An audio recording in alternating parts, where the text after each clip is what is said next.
Dr. Baba Bhimrao Ambedkar ji. I hope we all know why Baba Saheb Dr. Bhimrao Ambedkar is known as father of Indian Constitution. हम सभी को पता है क्यों बाबा साहेब को भारत का संविधान के रचयिता कहा जाता है। बाबा साहेब ने पूरी संविधान सभा को उनके बराबर कोई पढ़ा लिखा नहीं था। कुछ लोग कहते हैं उनकी संविधान सभा में भूमिका छोटी सी थी, लेकिन टी.आर. कृष्ण रामाचार्य जी संविधान सभा की प्रारूप समिति के कुल 7 सदस्य थे और कुल 7 में से आप गौर कीजिएगा कितने लोग संविधान सभा की समिति के प्रारूप समिति के सदस्य थे।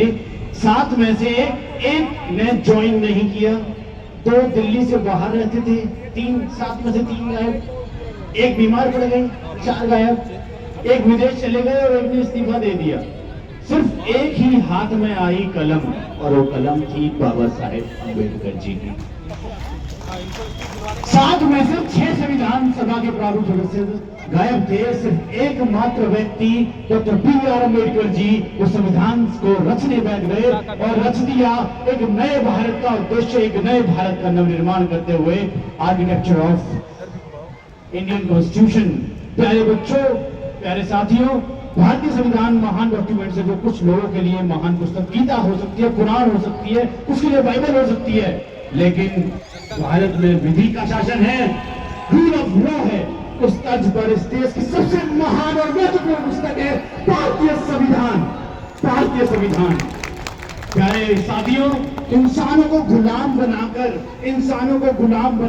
हजारों बादशाह बने हैं, लेकिन गुलामों को इंसान बनाकर सिर्फ एक ही बादशाह बना है, एक ही बादशाह बने हैं, वो है हमारे डॉक्टर बी.आर. अम्बेडकर। जी हाँ, इसी के साथ हमारे बाबा साहेब नंबर 1 थे, हैं और नंबर 1 रहेंगे। इसी गाने पर भीमराव मेरे नंबर 1, हमारे देश का भविष्य, नेहा, दीपांशी, योगिता, ऋतिका और साथ देने आ रही है प्रीति। ये 5 बच्चे तहलका मचाने आ रहे हैं। भीम मेरे नंबर 1। जोरदार तालियों से स्वागत होना चाहिए इन प्यारे बच्चों का।